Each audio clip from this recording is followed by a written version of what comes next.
my name is Madison Jarofsky, and I just turned 31 years old, and I live right outside New York City. Not exactly sure where I'm going to take this video, but I think I'm just going to tell you a little bit about myself and why I'm so incredibly interested in this opportunity, although there's so many reasons, but I will try to keep it brief.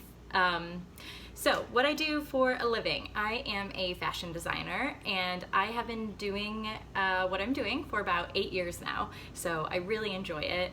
Some of my favorite things about my role are that I love being creative. I'm really passionate about art and photography, and I get to do a lot of that in my job, but it's incredibly rewarding when I get to see something that I've designed on someone that's walking just down the street. It's just very fulfilling. So I love that about my job. But my second favorite thing is the travel. I am always the first person to volunteer to go on any sort of trip. I'm also the first one to be sent on any sort of trip. And whether it's traveling for work or for personal, I try to make something happen every month if possible. It's just something that energizes me. I love the cultures. I love talking to different people and figuring out what their day-to-day is like and what they do for a living. And I appreciate seeing like different structures and landscapes, so it's right up my alley. Some of my favorite places that I went recently are Australia. I was at Australia, and then from there I went to Bali, which was so incredible, very relaxing there. I thought it was just so beautiful and such a very interesting culture there.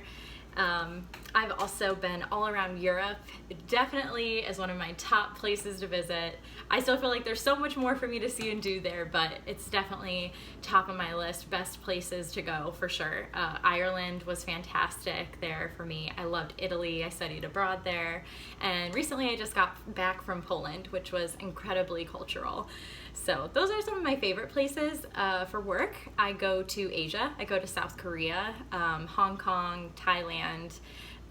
When I went to Thailand, I pet the elephants in an elephant sanctuary, but it was the kind that rescues the elephant, not the kind that hurts them, so don't judge me. But it was amazing because the sanctuary rescued the elephants, and we got to give them mud baths and take them into this really cool water and just pet them and give them love. So that was one of my favorite parts about that trip, for sure. Dating history. I was dating a professional hockey player for about 2.5 years, and we were deeply, deeply in love. We were even talking about moving in together. But there were some struggles in the relationship, and the main thing was that I was living in Manhattan and he was the professional hockey player in France. So we were doing a long distance relationship, but it definitely was not something that deterred me. I am a firm believer that if your heart is telling you it's the right thing to do, that you will overcome any sort of obstacles to make it work, and that's 100% what I did. And last year, I think I was in Europe 6 times visiting him. It was such an incredible adventure and experience to go and see all these things, and I really loved him, so it was fantastic in that way. But obviously it didn't work out, and that is because I found out that he was not faithful, and I don't have time for that, so that's why it didn't work out.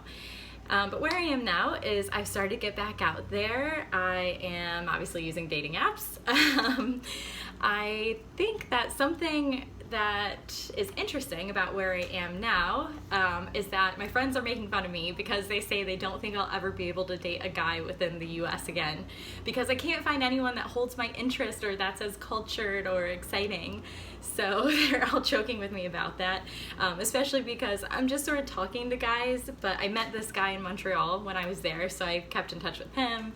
I also met a guy in Boston that I'm talking to, and then there's someone in Copenhagen. So clearly I have my sights set on travel and adventure and finding a guy that, I don't know, can keep me on my toes in that way. So the other thing that I want to mention is that I don't have a lot of experience when it comes to actually journalism. However, my friends were following along my Instagram of my travels and actually encouraged me to start my own travel Instagram. So I have a separate Instagram that I just post my travel posts on.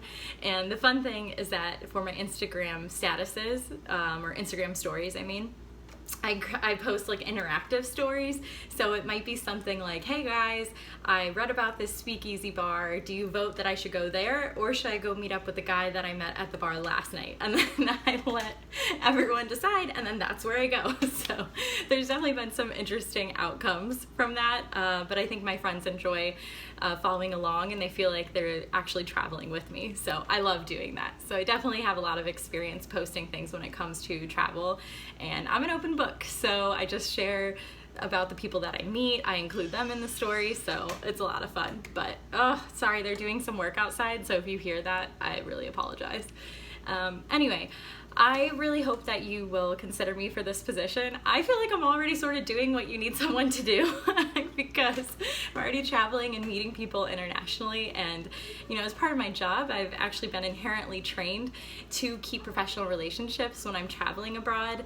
It's definitely why they send me overseas, is to build and foster those relationships and then keep them intact when I get back here. So I'm already doing that, and I'm ready to get back out there and do some more dating and definitely do some more travel. So if you have any more questions, please don't hesitate to reach out. I'm an open book. I'm more than happy to answer any